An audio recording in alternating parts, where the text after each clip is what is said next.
नमस्कार साथियों, class 10th वालों, भिलवाड़ा एकेडमी में एक बार फिर से आपका हार्दिक स्वागत, अभिनंदन। मैं आपके साथ अभिषेक। जो अपनी क्लासें चल रही थी जिसमें इतिहास को अपने कंप्लीट कर लिया है, इतिहास अपना पूर्ण हो चुका है। और यदि आपने इतिहास की क्लास अभी तक नहीं देखी है, इंपॉर्टेंट क्वेश्चन वाली क्लास अभी तक नहीं देखी है, तो फटाफट से जाके सबसे पहले इतिहास वाली क्लास देखिएगा। और इतिहास में जो प्रश्न आपको आने वाले, सारे प्रश्न एक ही वीडियो से आने वाले, सारे क्वेश्चन मैंने क्लियर करवा दिए। आप अपने हिसाब से स्टडी को बढ़ाए रखिए, उसके साथ साथ जो अपनी क्लासों की हेल्प आपके लिए आ रही है उसको देखना ना भूले। बात करेंगे आज की इस क्लास में भूगोल के बारे में, अपन चर्चा करने वाले हैं। जी हाँ, भूगोल की चर्चा करने वाले, और भूगोल का चैप्टर फर्स्ट से आज मैं स्टार्ट करवाने वाला हूँ। यदि आपने चैनल से नहीं जुड़े तो फटाफट से चैनल को सब्सक्राइब कर लीजिए, और एक एक क्लास आपके पास आने के लिए बेल आइकन प्रेस कर दीजिए। बात करूंगा मैं भूगोल की, तो भूगोल से पहले कुछ जरूरी चीजें की मैं बात करूं तो आपको मैं पहले भी बता चुका हूं कि हर सब्जेक्ट 20-20 नंबर का है। हर सब्जेक्ट 20-20 नंबर का 80 नंबर का पेपर है। सारे सब्जेक्ट आपके लिए क्या रहने वाले हैं, इंपॉर्टेंट रहने वाले हैं। सबसे हार्ड सब्जेक्ट बच्चों के लिए इतिहास पढ़ता है, और इतिहास में आपके कंप्लीट करवा चुका हूं, और भूगोल की बारी चल रही है। एक एक सब्जेक्ट को कंप्लीट करवाने वाला हूं। भूगोल के आज चैप्टर फर्स्ट की अपन इस क्लास में बात करने वाले हैं। सबसे पहले जरूरी चीजें, जो चीजें अपन यहाँ पढ़ा रहे हैं, वो चैप्टर का जो आपका मटेरियल किस हिसाब से पेपर बनने वाला है उस अकॉर्डिंग यहाँ पर पढ़ाने वाला हूँ। ठीक है, बात करते हैं आपकी क्वेश्चन नंबर फर्स्ट की। भूगोल की मैं बात कर रहा हूँ, चैप्टर नंबर फर्स्ट लेके आया हूँ, संसाधन एवं विकास। चैप्टर फर्स्ट का नाम है संसाधन एवं विकास। जो चैप्टर है इसमें से नंबर कितने आने वाले हैं, तो नंबर की मैं बात करूँ तो 3 मार्क्स का है। कितने मार्क्स का आपका चैप्टर है? 3 नंबर आपको यहाँ से मिलने वाले हैं। कितने नंबर? 3 मार्क्स यहाँ से मिलने वाले हैं। और क्वेश्चन कैसे पढ़ा रहा हूँ, ओनली इंपॉर्टेंट क्वेश्चन की जानकारी यहाँ दूंगा, उसके अलावा अपनी स्टडी अपने हिसाब से धीरे धीरे करते रहिएगा। 2 क्वेश्चन आपके 1 नंबर का आएगा, और 1 क्वेश्चन आपके 1 नंबर के आएगा, यानी वस्तुनिष्ठ प्रश्न आएंगे, और एक अतिलघु उत्तरात्मक से 1 प्रश्न आने वाला है। ये पूरा सिस्टम ध्यान में रख के पढ़ाई करोगे तो अच्छे नंबर ला सकते हो। बात करूँ क्वेश्चन नंबर फर्स्ट की, तो पंजाब में भूमि निम्नीकरण का निम्नलिखित में से मुख्य कारण क्या है? जो पंजाब जो राज्य है उसमें भूमि निम्नीकरण है का जो कारण क्या है, सबसे मुख्य कारण क्या है, तो आपको याद रखना है अधिक सिंचाई। ये मॉडल पेपर भी करवा चुका हूँ। सामाजिक एक अच्छी तरीके से पढ़ने के लिए भिलवाड़ा एकेडमी एक अच्छा चैनल है आपके लिए, क्लास 10th वालों के लिए। इसका आंसर याद रखोगे, अधिक सिंचाई। अधिक सिंचाई क्लियर है क्या? कहाँ पर? पंजाब में। किसका कारण? भूमि निम्नीकरण का कारण क्या है? अधिक सिंचाई। याद हो चुका है। चलते हैं अगले क्वेश्चन की ओर। किस प्रांत में सीढ़ीदार सोपानी खेती की जाती है? तो उत्तराखंड में। कहां पर? उत्तराखंड में। साथ के साथ याद करते चलिए, किस राज्य में काली मृदा मुख्य रूप से पाई जाती है? कौन सी मृदा? काली मिट्टी। पेन का कलर कौन सा चल रहा है अभी? ब्लैक, यानी काली। काली मृदा की बात करें तो किस राज्य में? ऑप्शन पूछ रहा है, जम्मू कश्मीर, राजस्थान, महाराष्ट्र, झारखंड। तो आपका आंसर रहने वाला है महाराष्ट्र। जहां पर सबसे ज्यादा मुख्य रूप से पाई जाएगी वो कौन सा है? आपका महाराष्ट्र। क्लियर है क्या? महाराष्ट्र से काली मृदा याद रखोगे। मुख्य रूप से पूछा इसलिए महाराष्ट्र आया है। 3 राज्यों के नाम बताने हैं जहां काली मृदा पाई जाती है। क्या पाई जाती है? काली मृदा। और इस पर मुख्य रूप से कौन सी फसल उगाई जाती है? तो ये तो याद कर लो, कैसे काली और कैसे कपास। कैसे काली और कैसे कपास। फसल कौन सी उगाएंगे? कपास। काली मृदा पर कौन सी फसल? कपास। बात करते हैं 3 राज्यों की जहां काली मृदा हो, तो पहला याद करना है महाराष्ट्र। क्या याद करोगे? महाराष्ट्र। दूसरा याद करोगे मध्य प्रदेश। क्या? मध्य प्रदेश। और तीसरा आपका क्या रहने वाला है? छत्तीसगढ़। क्लियर है क्या? और फसल कौन सी उगानी है? कपास। कैसे काली मृदा, कैसे कपास उगाया जाएगा। बात करूं काली मृदा कहां कहां, तो महाराष्ट्र में, मध्य प्रदेश में और छत्तीसगढ़ में। क्लियर है क्या? चलते हैं आगे। मृदा अपरदन किसे कहते हैं? 1 नंबर में छोटा क्वेश्चन पूछेगा तो क्या पूछेगा? मृदा अपरदन कहते किसे हो, बताओ भाई। तो मृदा अपरदन की अपन बात करें तो मृदा के कटाव। क्या हुआ भाई? कटाव हुआ। उसका क्या हुआ? बहाव हुआ। 2 शब्द याद कर लो, कटाव और बहाव। कटाव और बहाव की प्रक्रिया को मृदा अपरदन कहते हैं। कहीं घूमने की जरूरत नहीं, छोटे छोटे क्वेश्चन अच्छी तरीके से याद करवाने वाला हूं। मृदा का कटाव और उसके बहाव की प्रक्रिया को क्या कहेंगे? मृदा अपरदन कहेंगे। इसी में पूछ रहा है इसका कारण बताओ। तो भाई साहब, कारण का मतलब इसके प्रकार बता सकते हैं अपन। क्या बता सकते हैं? प्रकार। किन किन कारणों से हो रहा है? तो जल के कारण, जल अपर्दन के कारण हो रहे हैं, और पवन अपर्दन के कारण हो रहा है। इसके प्रकार है जल अपर्दन और पवन अपर्दन। क्लियर है क्या? यहाँ पर इसको बड़े चीजों में आपको याद करने की जरूरत नहीं है, क्वेश्चन यहाँ से छोटा उठने वाला है, इसलिए पॉइंट ऑफ व्यू से जो इंपॉर्टेंट है कि इसका कहते किसे है, उसके प्रकार क्या है, उसको रोकने के उपाय क्या है, ये चीजें आपके पॉइंट ऑफ व्यू से इंपॉर्टेंट है, वो चीज मैं आपके लिए लेके आया हूं। ठीक है, मृदा संरक्षण के उपाय। तो मृदा संरक्षण के उपाय की मैं बात करूं तो पहला उपाय याद करोगे समोच्च जुताई। कैसी जुताई? समोच्च जुताई। दूसरा याद करोगे खेती कैसी करनी है, सीढ़ीदार कृषि करोगे। कृषि कैसी करोगे? सीढ़ीदार कृषि। ठीक है, बात करूं आगे तो पट्टी कृषि। कौन सी कृषि? पट्टी कृषि। और पेड़ों को कैसे लगाना? कतारों में लगाना, लाइन वाइज पेड़ों को कतारों में लगाना। 4 पॉइंट किसका संरक्षण करोगे? मृदा का संरक्षण करने के उपाय बताए। क्लियर है क्या? एक क्वेश्चन में 3 क्वेश्चन क्लियर किए। छोटे छोटे क्वेश्चन आने वाले हैं, याद करते हुए चलना। हिस्ट्री की क्लास नहीं देखी तो फटाफट से जाके हिस्ट्री क्लास भी देख ले। एजेंडा 21 से आप क्या समझते हो भैया? एजेंडा 21 बता दो इसको। एजेंडा 21 और एजेंडा का मुख्य उद्देश्य क्या है, ये भी इसने पूछा है, तो पूछ सकता है, क्वेश्चन रिपीटेड है, आया हुआ है। एजेंडा 21 से आप क्या समझते हो? तो बताओ इसको। एजेंडा 21 क्या? एक घोषणा पत्र है। क्या एक घोषणा है जिसे सन 1992 में ब्राजील के शहर रियो डी जेनेरो, याद करोगे। एजेंडा 21 क्या है? एक घोषणा है जिसे सन 1992 में, कब? 1992 में, कहां पर? ब्राजील के एक शहर था रियो डी जेनेरो। शहर का नाम क्या है? रियो डी जेनेरो में संयुक्त राष्ट्र पर्यावरण और विकास सम्मेलन के तत्वाधान में राष्ट्र अध्यक्षों द्वारा स्वीकृत किया गया। किनके द्वारा? राष्ट्र अध्यक्षों के द्वारा। बात करें एजेंडा 21, एक घोषणा है सन 1992 में ब्राजील का एक शहर रियो डी जेनेरो, वहां पर संयुक्त राष्ट्र पर्यावरण और विकास सम्मेलन के तत्वाधान में वहां सम्मेलन हो रहा था, उसके राष्ट्राध्यक्ष जो थे उनके द्वारा इसको स्वीकृत किया गया। क्लियर है क्या? इसमें उद्देश्य रखे गए।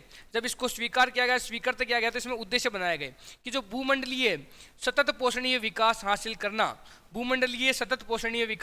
करना, दोनों पॉइंट इंपॉर्टेंट रहने वाले, दोनों पॉइंट पूछ सकता है कि एजेंडा 21 का मुख्य उद्देश्य क्या है। आया हुआ क्वेश्चन है, एक उद्देश्य पूछा, 2 उद्देश्य याद करवा रहा हूं, दोनों में से दोनों आपको याद करने हैं। भूमंडलीय सतत पोषणीय विकास हासिल करना। दूसरे की बात करो तो प्रत्येक स्थानीय निकाय अपना स्थानीय एजेंडा तैयार करे। जो प्रत्येक स्थानीय निकाय है वो अपना खुद का स्थानीय एजेंडा क्या करे? तैयार करे।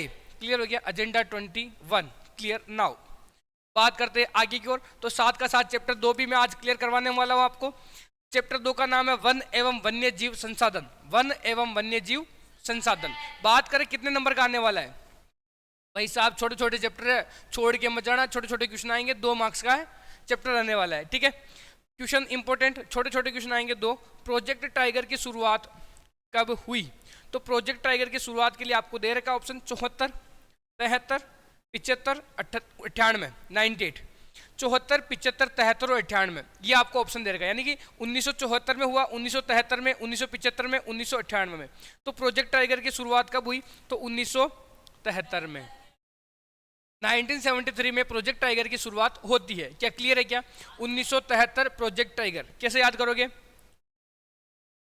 लिखोगे आप कि प्रोजेक्ट टाइगर, लिखना तो पड़ेगा, बिना लिखे याद होता तो कब का हो जाता। पूरे साल पढ़ाई कर रहे हो ना, नहीं कर रहे हो क्या? फिर याद क्यों नहीं हुआ? क्योंकि कभी लिख के याद किया ही नहीं। बात करते आगे, भारत के जिस राज्य में स्थायी वनों के अंतर्गत सबसे अधिक क्षेत्र है वह कौन सा क्षेत्र है आपके? तो आंसर रहने वाला मध्य प्रदेश। इन क्वेश्चन का स्क्रीनशॉट भी आप लेना चाहते हैं तो फटाफट से स्क्रीनशॉट भी आप साथ का साथ ले सकते हैं कि भारत के जिस राज्य में स्थायी वनों के अंतर्गत सबसे अधिक क्षेत्र कौन से में है? तो मध्य प्रदेश में है। बाकी ऑप्शन को अपन को चेक करना ही नहीं है, जो आंसर है उसको याद करना है, टाइम वेस्ट नहीं करेंगे। क्लियर है क्या? बात करूं अगले की, चिपको आंदोलन का संबंध किस क्षेत्र से है? तो आपका पहला आंसर सही हो जाएगा हिमालय क्षेत्र से। कहां से? हिमालय क्षेत्र से। क्लियर है क्या? चिपको आंदोलन हिमालय क्षेत्र, और स्थायी वन सबसे अधिक कहां क्षेत्र में है? तो मध्य प्रदेश में। चलते हैं अगली बात, सरिस्का बाघ रिजर्व की बात करें किस राज्य में है? तो राजस्थान में। कहां पर है? राजस्थान में कहां पर है? अलवर में। ठीक है, इतना डीपली क्वेश्चन पूछे नहीं, पूछे तो बता देना, कोई इश्यू नहीं है। बक्सा टाइगर रिजर्व भारत के जिस राज्य में है उसका नाम बताओ? तो पश्चिम बंगाल में। कहां पर? पश्चिमी बंगाल में, पश्चिम बंगाल में। बक्सा टाइगर रिजर्व, बक्सा टाइगर रिजर्व याद करो फटाफट से। बक्सा टाइगर रिजर्व कहाँ है? पश्चिम बंगाल में। सरिस्का कहाँ है? राजस्थान में। चलते हैं आगे। निम्न में से स्थानिक जीत का उदाहरण है, तो इसका आंसर हो जाएगा निकोबारी कबूतर। क्या आंसर है? निकोबारी कबूतर। स्थानिक जाति, यहाँ पे ध्यान रखना सही से प्रिंट नहीं हो रहा है। स्थानिक जाति का उदाहरण है, निम्न में से स्थानिक जाति का उदाहरण क्या है? निकोबारी कबूतर। वनों से हमें क्या प्राप्त होता है? क्या लकड़ी प्राप्त होती है? क्या भोजन, दवाइयाँ, उपयुक्त सभी? तो आपका आंसर रहने वाला उपयुक्त सभी। क्लियर है क्या? लकड़ी, भोजन और दवाइयाँ सभी प्राप्त होती है। वन्य जीव अधिनियम किस वर्ष लागू हुआ? वन्य जीव अधिनियम तो बताओगे 1972 में। कब? 1972 में। प्रोजेक्ट टाइगर 1973 में। दोनों में कंफ्यूजन नहीं होना है। वन्य जीव अधिनियम पूछे तो 72 और प्रोजेक्ट टाइगर, टाइगर कब? 73 में। टाइगर कब? 73 में। क्लियर? बोल बोल के याद करना ही पड़ेगा भैया। केरल में स्थित बाघ रिजर्व कौन सा है? तो पेरियार बाघ रिजर्व। कौन सा बाघ रिजर्व? पेरियार बाघ रिजर्व कहाँ है? केरल में। क्लियर है क्या? केरल में कौन सा है? पेरियार बाघ रिजर्व। ठीक है, चलते हैं आगे। प्रोजेक्ट टाइगर रिपीटेड हो रहा है क्वेश्चन। माध्यमिक शिक्षा बोर्ड के जो मॉडल पेपर थे उसमें 21-22 में आया हुआ क्वेश्चन है। प्रोजेक्ट टाइगर की शुरुआत कब से मानी जाती है? तो 1973 में। अभी बताया था, 2 बार बता चुका हूं। 1973 में। भारत में विश्व की सारी जैव उपजातियों की कितने प्रतिशत संख्या पाई जाती है? तो 8%। कितने प्रतिशत? विश्व की जो सारी जैव उपजातियां हैं उसका कितना प्रतिशत? तो भारत में कितना प्रतिशत है विश्व का? 8%। क्लियर है क्या? चलो आगे की ओर। भूमि पर रहने वाली दुनिया का सबसे तेज स्तनधारी प्राणी कैसा प्राणी? तेज स्तनधारी प्राणी कौन है भैया? चीता। वेरी गुड, मजा आ जाएगा इसे पढ़ोगे तो। बाघ संरक्षण का कॉर्बेट राष्ट्रीय उद्यान कौन सा उद्यान? कॉर्बेट राष्ट्रीय उद्यान भारत के जिस राज्य में स्थित है वह कौन सा है? उत्तराखंड। उत्तराखंड में है कॉर्बेट राष्ट्रीय उद्यान, याद करो उत्तराखंड। तेज स्तनधारी प्राणी कौन सा है? चीता। एक एक आंसर को अच्छी तरीके से याद कर लोगे, फिर क्वेश्चन कहीं बाहर नहीं जाने वाला है। आपके बोर्ड एग्जाम द्वारा जो आपकी कमेटी है उसके द्वारा कुछ क्वेश्चंस भी आपको प्रोवाइड किए गए हैं, उन क्वेश्चंस को भी अपन बहुत जल्द आपके यहाँ पर करवाने वाले हैं। तो आपने अभी तक चैनल को सब्सक्राइब नहीं किया तो फटाफट से सब्सक्राइब कर लीजिए और भिलवाड़ा एकेडमी परिवार से फटाफट से जुड़ जाइए आप। सुंदरबन राष्ट्रीय उद्यान, सुंदरबन राष्ट्रीय उद्यान कहाँ है भैया? पश्चिम बंगाल में। कहाँ है? पश्चिम बंगाल में। केवल आंसर पे फोकस करना है, बाकी चीजों को नहीं पढ़ना है। आंसर पे फोकस कीजिए, याद कीजिए साथ का साथ। सुंदरबन कहाँ है भैया? पश्चिम बंगाल में। वन विभाग के अनुसार भारत के कुल वन क्षेत्र का कितना हिस्सा रक्षित है? पूछ रहा है रक्षित। 1/3। कैसा है? 1/3, 1/3। ठीक है, क्लियर है क्या? 3 भाग में से 1 भाग किसमें है? रक्षित क्षेत्र में है। भारत में कितने वन क्षेत्र आरक्षित वन घोषित किए गए हैं? तो आधे से अधिक। क्या याद रखोगे? आधे से अधिक जो वन है वो आरक्षित वन घोषित किए गए हैं। पूर्वोत्तर के सभी राज्यों में और गुजरात में अधिकतर जो वन क्षेत्र है वो किस प्रकार के हैं? अवर्गीकृत, जिनको वर्गीकरण नहीं किया गया, अवर्गीकृत वन रहने वाले हैं। कहाँ पर? पूर्वोत्तर जो सभी राज्य है और गुजरात की पर्सनल बात की है, वहां पर जो वन है वो किस क्षेत्र में है? अवर्गीकृत वन में आने वाले हैं। बात करते हैं इंपोर्टेंट क्वेश्चंस की। यहाँ से एक क्वेश्चन अति लघुत्रात्मक में आपके आने वाला है, तो उसमें कुछ भी ऐसा क्वेश्चन पूछा जाए जो आपके लिए वेरी वेरी इंपॉर्टेंट रहने वाला, वो यहाँ पर लेके आए। स्क्रीनशॉट साथ के साथ लेना चाहते हो तो ले सकते हो। जैव विविधता क्या है? पूछा आपसे जैव विविधता क्या होती है? तो पृथ्वी पर विभिन्न प्रकार के प्राणी जात क्या है भैया? प्राणी जात यानी अनेक प्रकार के जो जीव जंतु हैं उनकी बात की गई। वनस्पति यानी कि जो जितने भी पेड़ पौधे हैं, जो वनस्पतियां हैं अलग अलग प्रकार की, उनकी यहाँ पर बात की गई है। का पाया जाना जैव विविधता कहलाता है। 2 शब्दों में इसका आंसर है भैया। आज याद कर लोगे तो नंबर अच्छे आने वाले। क्या याद करना है? जैव विविधता क्या? तो जो पृथ्वी है उस पर विभिन्न प्रकार के क्या पाए जाते हैं? प्राणी भी पाए जाते हैं, तो प्राणी के साथ लगा देना जात, प्राणी जात। वनस्पति पाई जाती है तो वनस्पति के आगे लगा देना वनस्पति जात। का पाया जाना ही जैव विविधता कहलाता है। जैवों में विविधता, जैव विविधता। अनेक प्रकार के प्राणी, अनेक प्रकार की वनस्पति पाया जाना क्या कहलाएगा आपका? जैव विविधता। जैव विविधता पारिस्थितिकी संतुलन को बनाए रखती है। किसको? पारिस्थितिकी संतुलन। तथा इससे हमारी आवश्यकता की अनेक वस्तुएं प्राप्त होती है, जिससे पृथ्वी पर उसका जीवन क्या हो जाता है? संभव हो जाता है। क्लियर है क्या? चलते हैं आगे की ओर। Very very important question. Second, जैव विविधता इंपॉर्टेंट के बाद एक और क्वेश्चन आपके इंपॉर्टेंट आता है, तो वो है पारिस्थितिकी तंत्र किसे कहते हैं। तो मानव और दूसरे जीवधारी मिलकर एक जटिल तंत्र का क्या करते हैं, निर्माण करते हैं। कैसे तंत्र का, जटिल तंत्र का, जिसे पारिस्थितिकी तंत्र कहते हैं। पारिस्थितिकी तंत्र किसे कहते हैं, जो मानव है और दूसरे जो जीव है वो मिलकर एक जटिल तंत्र का निर्माण करते हैं, उसे पारिस्थितिकी तंत्र यहाँ पर अपन कहते हैं। याद हो चुका होगा। वन पारिस्थितिकी तंत्र में किस प्रकार महत्वपूर्ण भूमिका निभाते हैं। जो वन है, तो वन क्या है, प्राथमिक उत्पादक। स्टार्टिंग कौन कर रहा है उत्पादन की, वन तो कर रहा है। जिन पर दूसरे सभी जीव, पेड़ पौधे हो गए, आप हो गए, मैं हो गया, सब किस पर निर्भर है, वनों से जो अपने पेड़ पौधे हो गए, सब जो चीजें मिलती है उन्हीं से तो निर्भर है अपन। तो वन क्या है, प्राथमिक उत्पादक है। उत्पादक कैसा, प्राथमिक उत्पादक है, जिन पर दूसरे सभी जीव निर्भर है। इस रूप में वन पारिस्थितिकी तंत्र में महत्वपूर्ण भूमिका निभाता है। जो वन है एक प्राथमिक उत्पादक है, शुरुआत कर रहा है वन, जहां आपको फसलें, पेड़ पौधे, सारी जो चीजें, औषधियां वगैरह, सारी चीजें, फल फ्रूट, दवाइयाँ वगैरह, जो टोटल भोजन से लेकर सारी चीजें वो प्रदान कर रहा है, तो प्राथमिक उत्पादक है। ठीक है वन, तो एक पारिस्थितिकी तंत्र में एक महत्वपूर्ण भूमिका अदा करता है। क्लियर है क्या। चलते हैं अगली बात। विश्व के 2/3 भागों को आवास उपलब्ध करवाने वाले देशों के नाम बताइए। कुल 3 में से 2 जो काम कर रहा है, उसमें 2 है अपने भारत और नेपाल। याद कर लोगे क्या, याद कर लेना, भारत और नेपाल। भारत और भारत का पड़ोसी देश नेपाल। भारत से आप हो और आपका पड़ोसी देश नेपाल, याद हो जाएगा, कोई हार्ड नहीं है। 2/3 भागों का आवास कौन उपलब्ध करवा रहा है, भारत और नेपाल। क्लियर है क्या। विश्व की बेहतरीन वन्य जीव परियोजनाओं में से एक परियोजना का नाम बताइए। विश्व में जो परियोजना चल रही है उसमें से एक बेस्ट परियोजना कौन सी है, प्रोजेक्ट टाइगर। कौन सी परियोजना, प्रोजेक्ट टाइगर। कब लाई गई, 1973 में। सन भी याद करना। और एक बेस्ट परियोजना को पूछे तो क्या बताओगे, प्रोजेक्ट टाइगर परियोजना। क्लियर है क्या। बात करूं मैं आगे आपसे, तो बात करते हैं सरिस्का बाघ रिजर्व उद्यान जो है आपके, वो कहाँ पर है। तो जो सरिस्का बाघ रिजर्व है वो राजस्थान में तो ही है। राजस्थान में कहाँ पर है, तो अलवर जिले में है। क्या याद रखना आपको, राजस्थान। इंपॉर्टेंट आपके राजस्थान रहने वाला, सरिस्का के लिए पूछा तो उसके आगे अंदर आपसे लिखना हो तो क्या लिखोगे, जिला अलवर, अलवर जिला। क्लियर है क्या। राजस्थान अलवर, सरिस्का बाघ रिजर्व कहाँ है, तो राजस्थान में और अलवर डिस्ट्रिक्ट में रहने वाला है। क्लियर है क्या। चलते हैं अगले क्वेश्चन की ओर। वनों से प्राप्त होने वाली 2 वस्तुओं के नाम बताने भाई साहब। 2 वस्तुएं बताओ कौन सी, जो आपसे कहाँ प्राप्त होती है, वन में। तो पहला बता देना गोंद, और दूसरा है इमारती लकड़ी। क्या बताओगे, गोंद और इमारती लकड़ी। क्या याद हो गया, क्या साथ साथ लिखते जाओ तो फटाफट समझ में आ जाएगा। क्लियर है क्या, गोंद और इमारती लकड़ी। क्लास थोड़ी फास्ट चलने वाली है लेकिन समझ में आपको आना चाहिए। भारत में चिपको आंदोलन तथा बीज बचाओ आंदोलन का महत्व स्पष्ट कीजिए।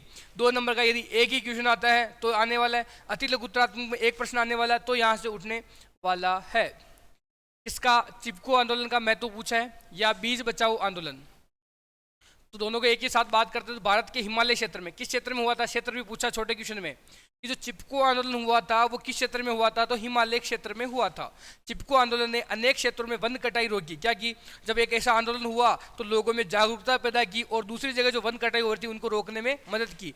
एवं स्थानीय पौधों की जो जातियां थी को प्रयोग करके सामुदायिक वनीकरण अभियान, कैसा अभियान, सामुदायिक वनीकरण अभियान को सफल बनाया।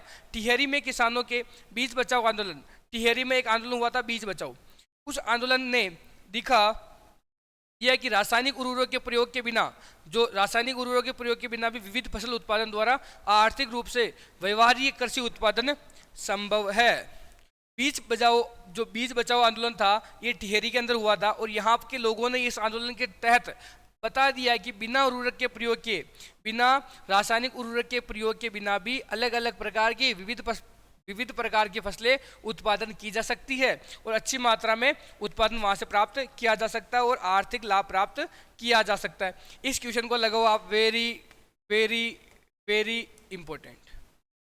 पूरा क्वेश्चन पूछे तो बहुत बढ़िया भाई साहब, नहीं पूछे तो छोटे छोटे अलग पॉइंट में पूछ सकता है, लेकिन आपको ये याद करना इंपॉर्टेंट हो जाएगा। बात करा कि भारत के प्रमुख बाघ संरक्षण परियोजनाओं के एवं संबंधित राज्यों के नाम लिखिए। बाघ परियोजना भी याद करेंगे और किस राज्य में चल रही वो भी याद करेंगे, दोनों साथ में। क्लियर है। सबसे पहली बात करते हैं कॉर्बेट राष्ट्रीय उद्यान। कौन सा उद्यान, कॉर्बेट राष्ट्रीय उद्यान कहाँ है, उत्तराखंड में। कॉर्बेट राष्ट्रीय उद्यान कहाँ है? उत्तराखंड में। सुंदरबन राष्ट्रीय उद्यान पश्चिम बंगाल में। कहाँ पर है? पश्चिम बंगाल में। बांधवगढ़ राष्ट्रीय उद्यान मध्य प्रदेश में। सरिस्का वन्यजीव पशु विहार कहाँ है? राजस्थान में। मानस बाघ रिजर्व कहाँ है? असम में। कहाँ है? पेरियार बाघ रिजर्व कहाँ है? तो केरल में। याद हो गया क्या? अभी तक रिपीटेड क्वेश्चन में कॉर्बेट उत्तराखंड, सुंदर कहाँ है? पश्चिम बंगाल में। बांधवगढ़ कहाँ है? मध्य प्रदेश में। सरिस्का राजस्थान, मानस असम, पेरियार केरल। क्लियर है क्या? एक एक चीज को अपन अच्छी तरीके से यहाँ पर याद करवा चुका हूं। ठीक है, चलते हैं अगली ओर। समुदाय द्वारा वन संरक्षण को संक्षिप्त में समझाइए। तो समुदाय द्वारा वन संरक्षण उसकी बात करें तो भारत के कुछ क्षेत्रों में स्थानीय समुदाय सरकारी अधिकारियों के साथ मिलकर वन में अपने आवास स्थलों के संरक्षण में क्या है? जुटे हुए हैं, क्योंकि इसी से ही दीर्घकाल में, किस काल में? दीर्घकाल में आवश्यकताओं की पूर्ति हो सकती है और कुछ समाज कुछ विशेष पेड़ों की क्या करते हैं? पूजा करते हैं और आदिकाल में उनका संरक्षण करते आ रहे हैं। ये क्वेश्चन वैसे इंपॉर्टेंट नहीं है, लेकिन 2022 में आया हुआ है, इसलिए आपके लिए इंपॉर्टेंट रहने वाला है कि जो समुदाय है, जो समुदाय द्वारा वन संरक्षण किया जा रहा है, वो किसके लिए किया जा रहा है, ये क्यों किया जा रहा है, इसको आप संक्षिप्त में समझो। तो जो स्थानीय लोग हैं, जिनको अपने किसी पेड़ पौधे को अपने भगवान के स्वरूप वो पूजते हैं, तो उसकी चर्चा यहाँ की गई है कि जो भारत के कुछ क्षेत्र है वहाँ पर जो स्थानीय समुदाय है वो सरकारी अधिकारियों के साथ क्या करते हैं? मिलकर वन में अपने आवास स्थलों, जो जनजाति परिवार हो गया, कुछ भी ऐसा परिवार हो गया, जो स्थलों के संरक्षण में क्या हुए? जुटे हुए। दीर्घकाल में उनकी आवश्यकताओं की पूर्ति हो सकती है और कुछ समाज कुछ विशेष पेड़ों की क्या करते हैं? पूजा करते हैं और आदिकाल से उनका क्या करते आ रहे हैं? संरक्षण करते आ रहे हैं। क्लियर है क्या? तो चलते हैं अगले क्वेश्चन की ओर। या हो गया आपके कंप्लीट। तो इसी के साथ आपका यहाँ पर कंप्लीट होता है। भूगोल के 2 चैप्टर में आपको कंप्लीट करवा चुका हूँ। अगली वीडियो में बाकी के चैप्टर भी लेके आने वाला हूँ। अर्थशास्त्र और राजनीति विज्ञान भी एग्जाम से पहले लाने की पूरी कोशिश की जाएगी और लेकर आई जाएगी। चैनल को थोड़ा सा प्यार की आवश्यकता है, तो प्यार बनाए रखिए और वीडियो को लाइक करें, चैनल को सब्सक्राइब करें और अपने बाकी साथियों के साथ क्या करें? शेयर करें। जय हिंद, जय भारत।